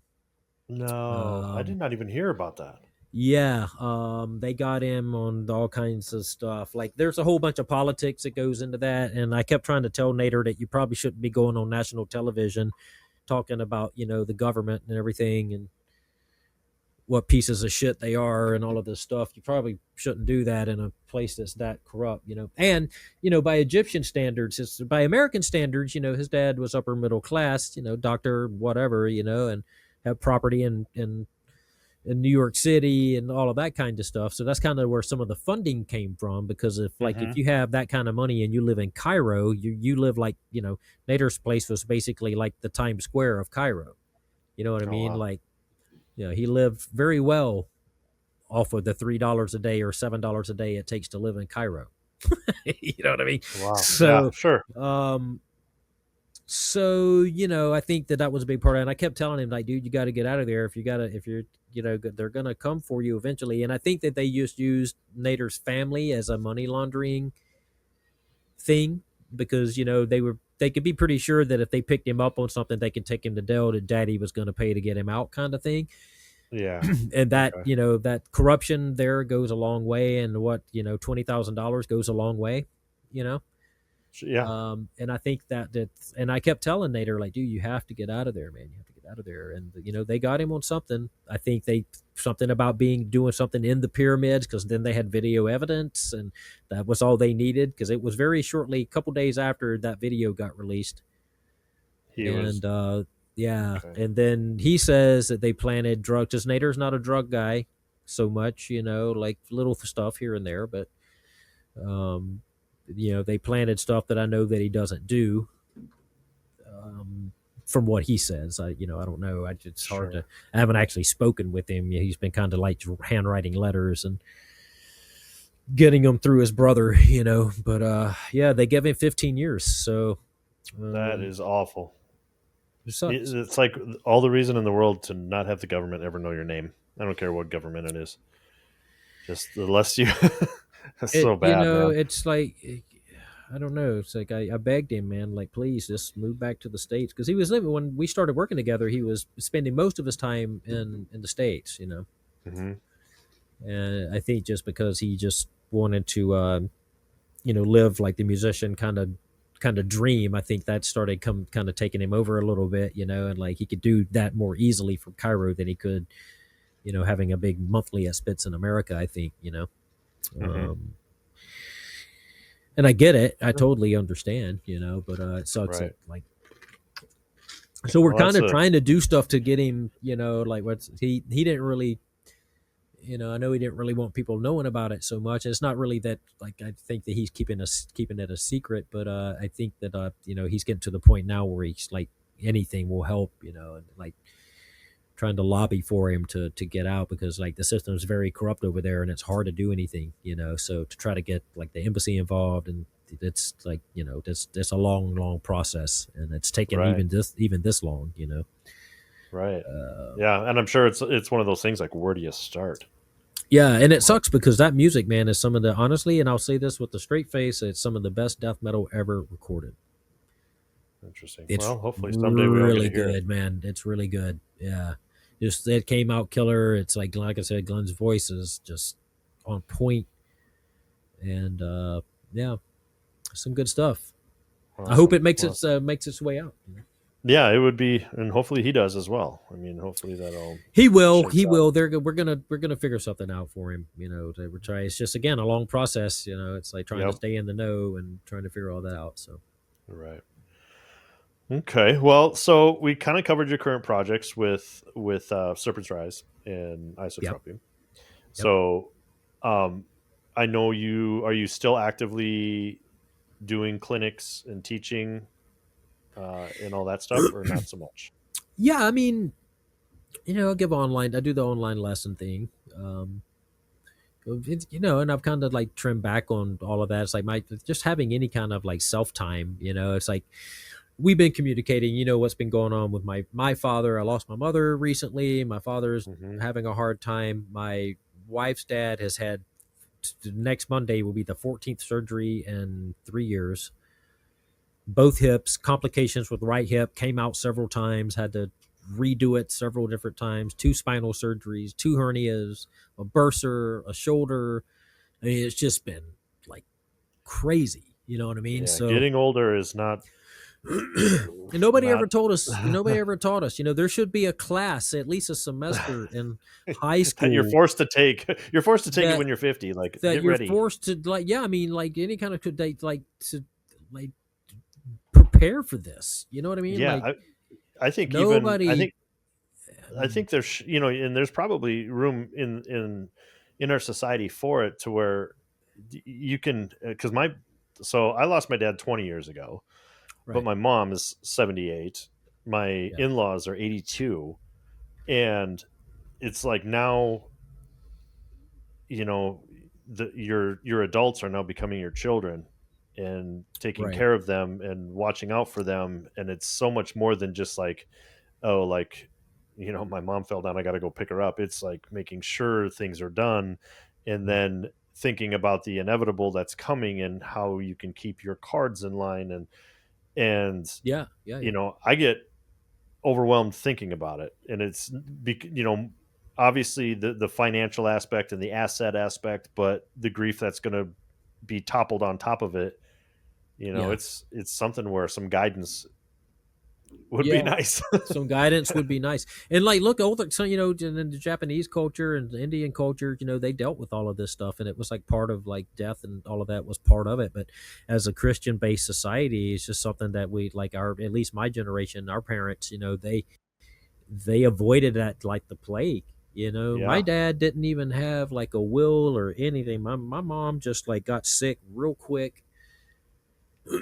And by the time like there was no wills, there was no nothing done, and I would have never in a million years thought that my dad would not have had like that kind of stuff, like A so my plan. brother and I had to a plan, yeah. So my brother and I had to step in during the middle of like literally my mom dying, like her last weeks, and deal with like all of that on top of everything else. And so like my music stuff is outside of Isotropy. Thank God I've had these guys to jam with through all of this stuff. Just because we try to get together at least once a week when I'm home. And I'm back and forth. I'm floating around so much. It's like I never really know from a weekly basis like where I'm going to be. So I have to kind of play everything by ear. And this has been the last 3 years, so it makes it hard to do anything consistent. Hmm. Um, New Serpents Rise though come out of all of it. That's almost done. So and it's pretty much just me. Like I said, I've got Phil Willis is playing bass on this one. He's killer, and it's pretty much me on all the guitars. You're Got producing some. everything, I'm assuming. Yeah, I mean, produce.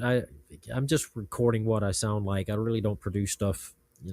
I've been doing a lot of recording rate lately too, like of other bands. I started feeling bad for my drummer friends and some of my students around town because they're like, yeah, we got a new release out, and I'll listen to it, and I'm like, damn, it sounds like Superior Drummers. Like, yeah, we didn't really couldn't afford to go anywhere and record. It's so expensive to record drums, and nobody's got mics, and we tried doing it, just sounded like shit. It's just and they're all disappointed, and I'm like, dude, go get those files and bring your kid over here, dude. Come on, so I'll mic them up, and Right.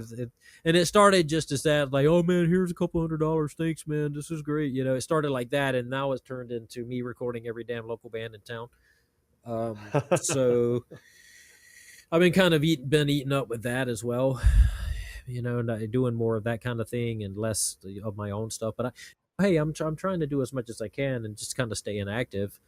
The industry, man, is crazy. Like the clinics don't really exist anymore because there's no music stores, and the ones that are Right. left, Guitar Center is like, they're in credit hold and debt and everything else, and it's hard. It makes it hard to like to go out and do any product based stuff. The companies are all kind of pulling back. I mean, from having a couple of guitar companies, like Yeah, that's it's a tough. that's a It's really tough tough. role these days, man. Like You trying know, it's a a lot of labor these of love, companies and are, that's about it. I mean, really, yeah. it's you know, it's such it's an onion of reasons. There's just layers and layers and layers of reasons why things aren't what they were. And you can blame it on the internet, you can blame it on technology, you can blame it on whatever. And I think a lot of it is just whatever the reasoning, but it ended up going down that road, is young people just don't pick up instruments. And Yeah. Yeah. there's such a void. I mean, you don't have to look very hard at all to see it. When you look at Uh-uh. younger people, don't even listen to bands, they listen to Yeah. singers. So They play video finding games. They those. don't even listen to music. Right. You are 100% right. And it's sad, Look, and and if you want to get me down a rabbit hole, if you want to spend the next 30 minutes, I don't know how long you want to do this, but I'm not claiming to be the be all end all of knowing why the industry is tanked. And like you said, there are multiple facets mhm, that are at play, but none of my reasoning is probably what your reasoning or most of the other 99.9% of musicians on earth reasoning for it being the way that it is. And that's simply because a lot of people don't understand the way that things work now, right? And this is nothing new, right? You know, this goes back to, let's talk about an industry. Okay, let's first start there. Let's talk about an industry. You had an industry, the music industry, right? Us musos, me and you and people that are like, and even people that don't really play instruments but they're into music or whatever, we make up about 15 to 17% of that industry, right? Those other percentage of people that listen to music, they don't even know why they listen to music. It's just something that they, let's just use this word, feel. It's something they connect with, right? So, and let's be honest, I mean, music is something that used to happen to mourn death, to celebrate life, to watch the sunset, to watch the sunrise, right? Yes. Like music is an everyday part of everything, right? Right. Yeah. And then we get to a point to where music is starting to get recorded and people are like, they're touched in a way that they've never been touched before. And they don't even know why, because again, they're not musos. They're just people that feel music. And then something happened. It happened probably in the late 80s, mid 80s, going into the 90s. Really didn't happen until like the mid early 90s, right? And, you know, MTV, let's go back to that point in time when MTV stopped playing music videos. You know, MTV didn't stop playing music videos because the rating was through the damn roof.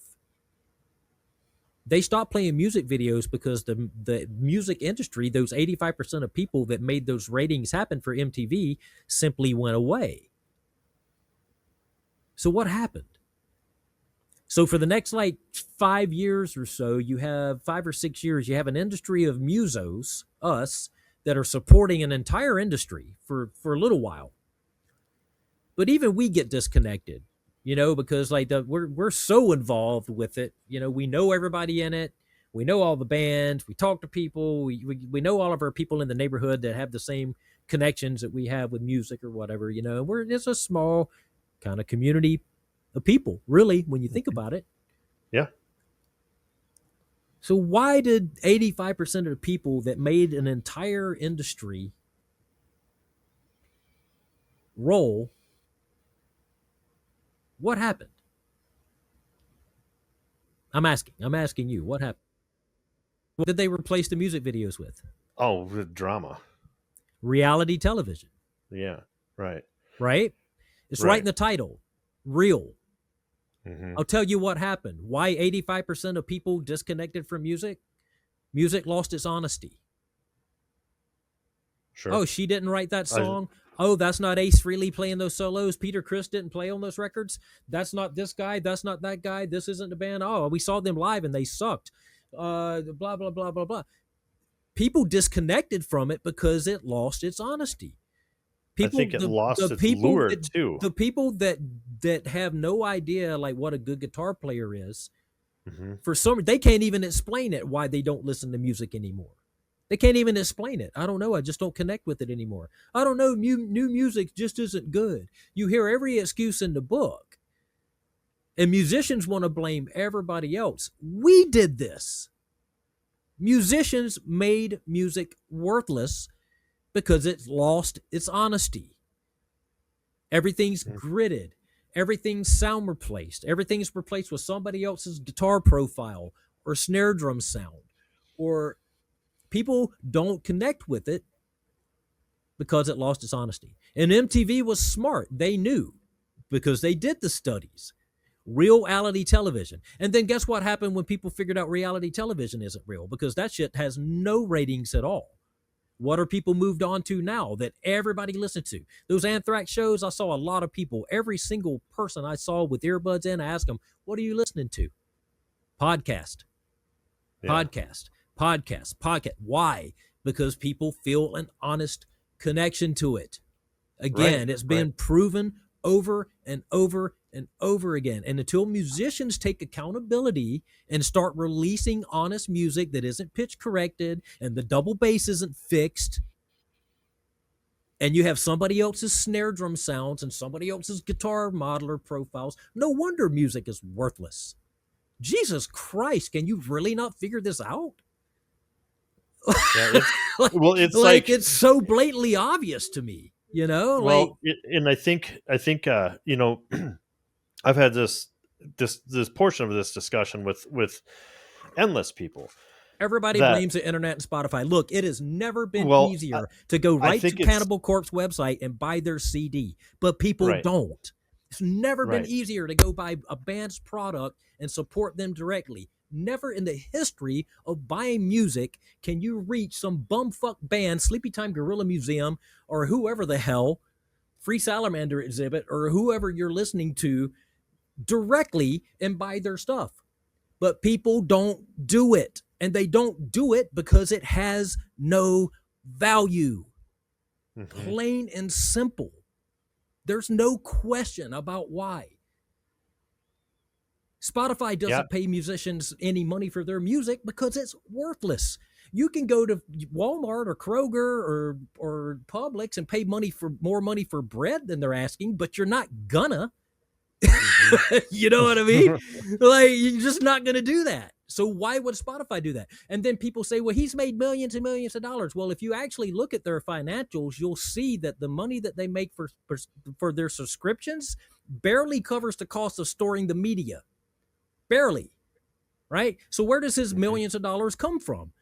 Well, there's this little box when you sign up, right, that says, I agree. And when you click that box, he is then allowed to sell your information and your data, which is worth 10,000 times what your fucking music is worth. Mm-hmm. That's where his millions come from. And musicians don't even understand that. Like, at least if you're going to bitch about the industry, know what the fuck you're talking about. Right. You know what I mean? It's like, and it pisses me off because we are responsible for this shit. Mm-hmm. And it makes me mad. It genuinely fucking makes me mad, dude, because it's like it's never been easier to support us as artists. But the people that could support us have Why do you think when you turn on the radio or even when you listen to Spotify that 95% of every bit of music you hear is 20 years plus old? Why is that? You know, Ozzy Osbourne has 2 new records out in 5 years. Name me one new Ozzy Osbourne song. I dare you. I dare you. I would say so much so that it's, you look at that separation that happened between analog. Ozzy's own channel doesn't even play new Ozzy Osbourne. Yeah. He's got a channel with Sirius, Ozzy's Boneyard. You won't hear a new Ozzy Osbourne song on there. No? Maybe once every week it'll be in rotation for a couple hours. And I would bet most of the stuff that's played on there was recorded on tape. Yeah, but it doesn't, I mean... It wasn't. Yeah, because it made it harder to be dishonest. Tape, you know. Exactly. It kept you honest. I think it kept you to playing within your means for once. I mean, there's countless bands and musicians that I've seen, and now there's a lot of talented players today. Yeah. But you know, to where when you see him play and hear the album, it's nowhere near the same thing. Dude, I have drummer friends of mine that after every record they call me and they're like, God dang it, man, like they put me on a grid, they sound replace my drums, and like it's like most of the drummers that I know they get so mad about this kind of stuff.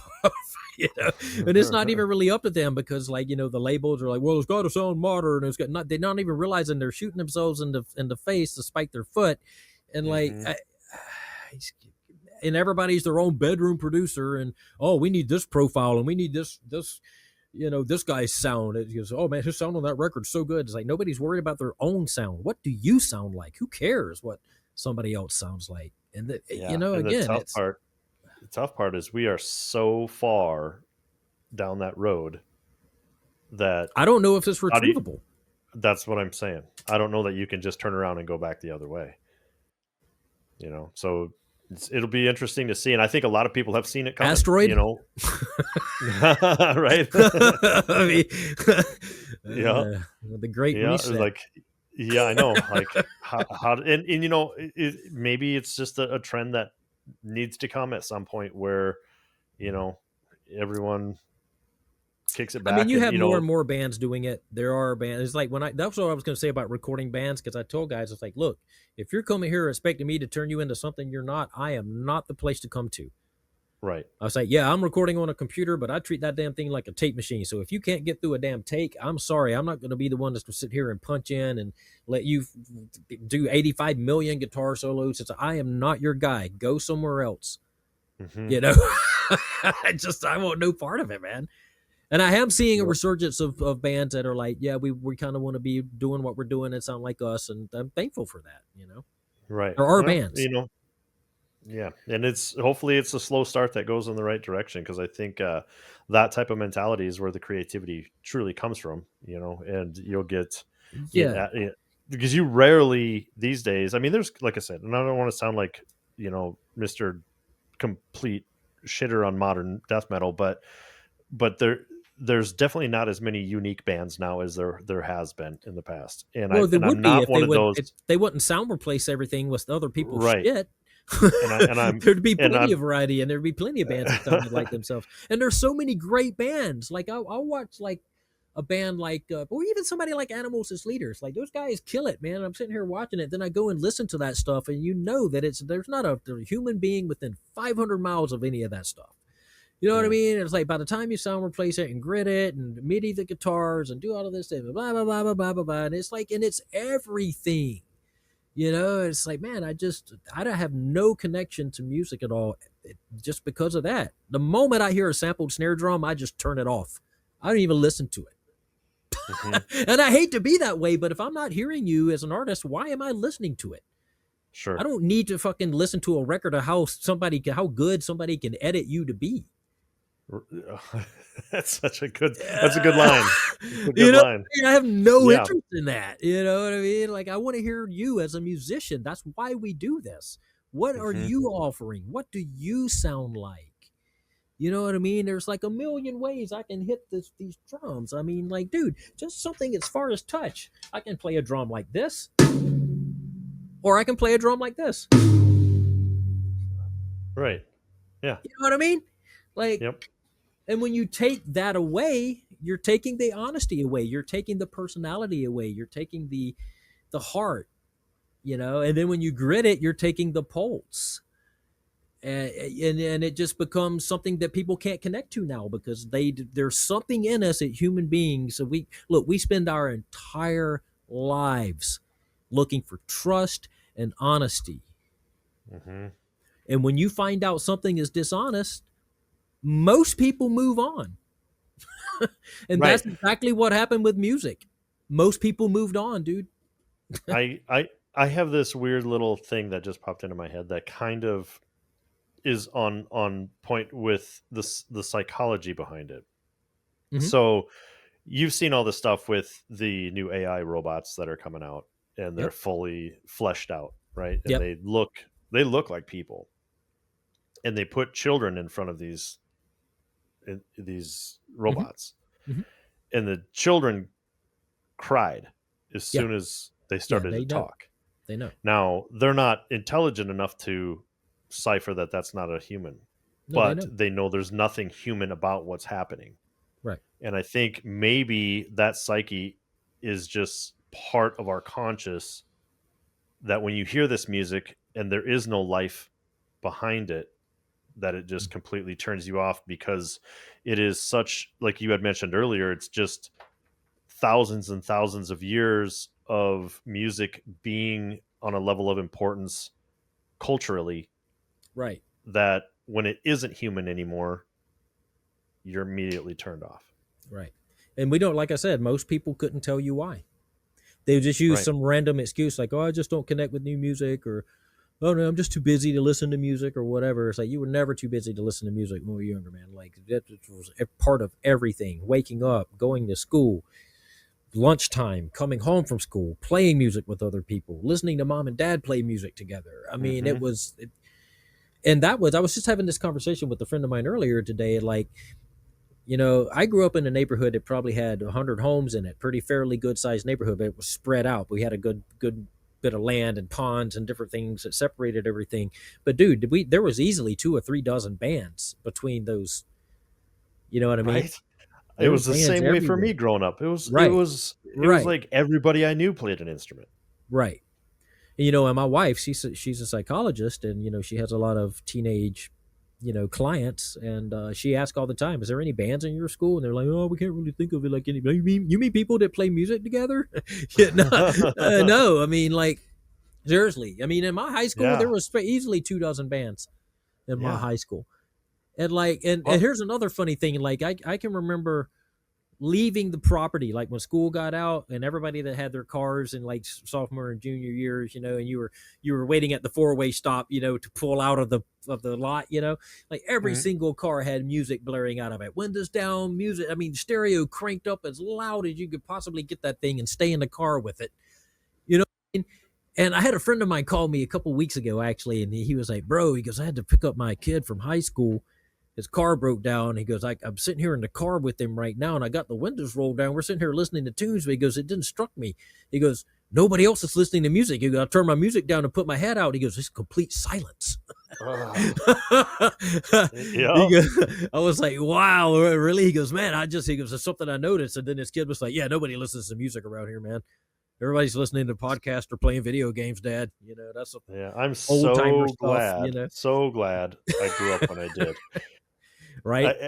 You know, and it's one thing, and maybe every generation says it. I don't know, but it is without a doubt one of the things I'm most grateful for is Music, yeah. getting involved in music at a very young age and growing up in the era that I did. Yeah. You know, we Yeah. grew up at a time when you got to absorb, especially as children, you got to absorb the kind of the 70s, like the rambunctious 70s rock. Yeah. And then that kind of, you know, kind of unfiltered 80s, you know, where it was a lot, you know, from thrash to, I think and I would say most guys would be hard pressed to say that there wasn't some hair metal that attracted you at some point, because it was Oh yeah, fun and all of it was that. entertaining Yeah, and it yeah, was dude. Dude, I and remember then going to to see Dokken and Rat and Van Halen and stuff, dude. Like tickets were yep. like $8.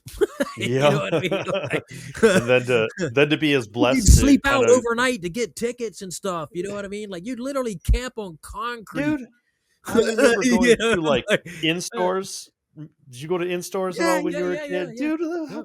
I remember seeing it's like Cinderella or something in an in store at Disc Jockey here, and the Yep. place got trashed and everyone was crazy, and the Yep. band was standing on tables and hollering at people. And that's in Sioux Falls, man. That's like nowhere land, you Right. know, Yeah, and yeah. how cool it was. And now it's like you could have pick a band that's popular now and set them in a music store and it'd be crickets. It's just, you're right. It's, you know, Yeah. I know. It's weird, just like, and yeah, it's funny too. At the same time, going back to what I was saying with my friend talking earlier today, he's like, "Man, you know, there's all these people online and all these drummers and all these guitar players, and there's like so many people. It's like overstimulation." I was like, "Man, think about how many there used to be." yeah.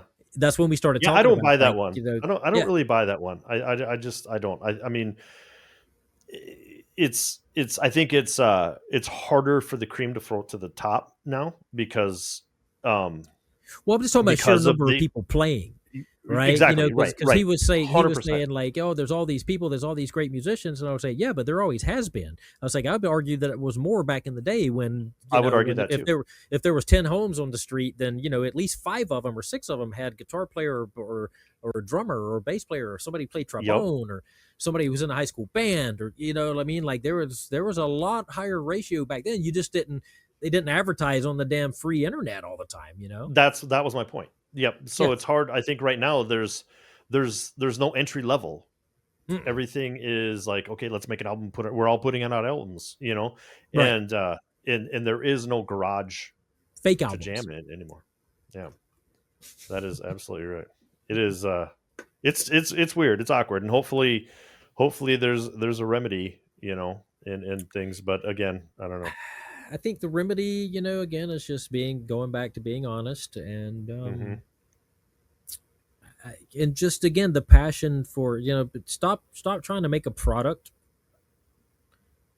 and try to make songs. How Right. hard can it be, you know what I mean? Like honest songs. And like I think there's this I think there's like such a big movement to, and this has always been a problem, like a pet peeve of mine in the music industry, period. Doesn't matter what genre you're talking about. This whole idea of this escapism of like trying to run from real life. That was like one of my biggest problems with like when I was touring and like the whole Hate Eternal thing and Divine Empire and Malevolent. It's like it just, after a while of seeing no growth, and I started realizing, well, man, well, everybody's happy just like doing what they're doing, like having no growth. You know what I mean? And then like it Hmm. just kind of made me realize, like, wow, I don't want to be stuck here. Like I Hmm. don't want this to be like this is what I do from here on out. You know what I mean? Like I don't know, Hmm. just it's strange. It was like Yeah. so So. that escapism. I just started seeing people like it looked to me like they were just happy to escape the power bill or any kind of responsibility, of real life, kind of taking ownership of yourself. And, so I just kind of, that's what drove me away from the whole touring side of it, and playing Hmm. bands because I just everybody I saw around me wanted to run, like Hmm. that's just a weird thing to kind of come to a conclusion about. But I was like, wow, I don't want to be run from my own life, my whole life. Right. You know what I mean? Like, it's not something I want to do. Right. Right. So, anything upcoming? I know you mentioned you've got some new um, Yes, new Serpents serpent stuff Rise. coming. Yeah, Yep. new Serpents Rise, new Isotropy will be in the next probably 3-4 months. Cool. Serpents probably in the next couple months. I'm real close to having that finished. Um, Awesome. Well, I'll put links down in for everything for you. Make sure that people can hear yeah, what they want yeah, to hear.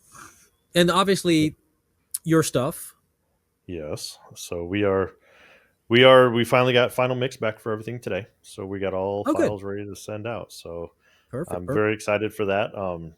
That was an interesting project. It was That's cool. The songs a are ton great. of fun. The stuff that I heard, Well, it thank was you. like, yeah, I Thank you. like the It was songs, and interesting.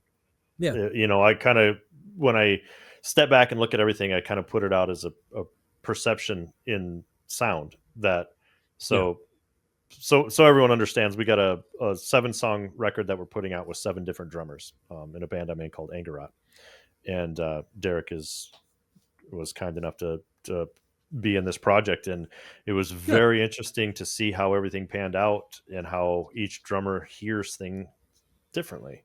Obviously, each song is unique, but yeah, yeah, the band itself is the same, and yeah, yeah, it was incredible. I mean, I'm really excited for everybody to hear it because it's it just shows how like you mentioned earlier when you hit a drum like this and it's that and you hit how every drummer hits differently and perceives yeah, yeah, yeah, differently yeah, totally. and so yeah, pretty excited for that to come out. But um, Something I'm I really hoping that happens too is the Jim Ross getting that band horror project out, because that, I don't know if you know anything about that or if you know I Jim, but you don't. need to have him on and talk to him. Man, he Okay. he is an You know, absolute I maniac. did hear So, something about that. What um, what I yeah, don't know well, about it, but I remember seeing it somewhere. it's like 140 something songs. It's got 100 different musicians on it, like every drummer you can imagine, every guitar player you can imagine, leads from everybody, like vocals from everybody you can imagine. Hmm. Um, and the way that he is doing this thing is like the principle of it is there's 13 like main songs, and within those 13 songs there's like an extreme metal death metal version, there's like a black metal version, there's like a progressive version, there's an orchestrated version, and there's all these different types of versions of things. And how he's going to put this out is he's going to release it all as stems, where you can take like the death metal drums and mix it with the black metal guitars and the industrial vocals, Ah. and like and dude, it's such a massive project. He's been working on this thing for probably a decade, and it's so mind blowing. The songs are so complicated and killer, and the musicianship and the writing is like, man, it's so over the top, dude. He's definitely somebody you need to have on and pick his For brain, sure. because he is I'd some love of the to. most Yeah. productive. I have never seen a musician that like is like, he'll just get bored over a night and be like, yeah, man, I just figured I would just cover this entire Dead Can Dance record with like violin and cello and like electric acoustic guitar, and I did all the vocals on a synthesizer, and you know what I mean, like, and he just, Weird. like, he Nice. sent me one day. I woke up on a Saturday morning, I get this folder from him, and it's 2 Yngwie Malmsteen records that he covered, both of them, like all of the solos, like, I mean, the drums are programmed or whatever, man. And I'm like, dude, what the fuck is wrong with you, man? Like, he's like, man, I'm just bored, dude. I don't have anything to do, and I'm taking a break from doing this band horse stuff. I'm like, Wow. taking a break. Yeah, you Right. gotta Right. have you gotta have him on, dude. He is absolutely bonkers, man. He's the coolest, down to earth, like, most chill human being, and such a savage at the same time. Right. Yeah. Well, I It's will try to great. make a Yeah, point of it. yeah, yeah, I yeah, would be yeah. all about it. So.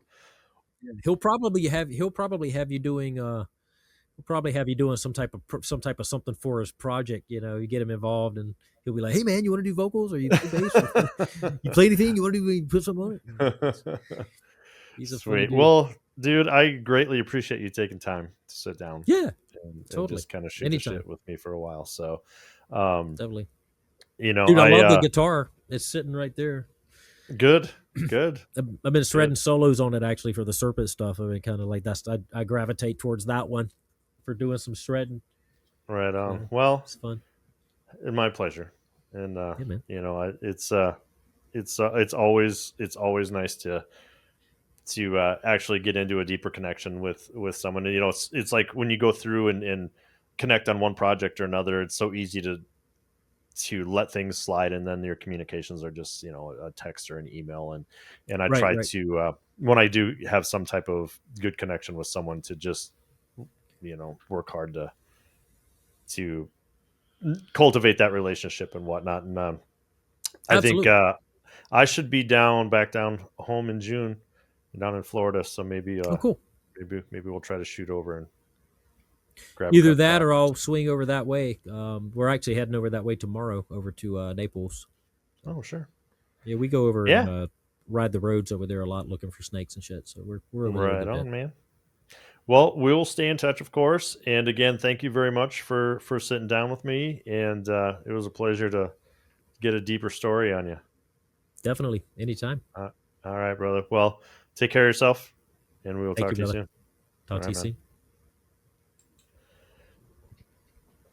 Thanks for checking out this episode of the Growl podcast. If you enjoy all things metal, please help yourself out and subscribe to the channel.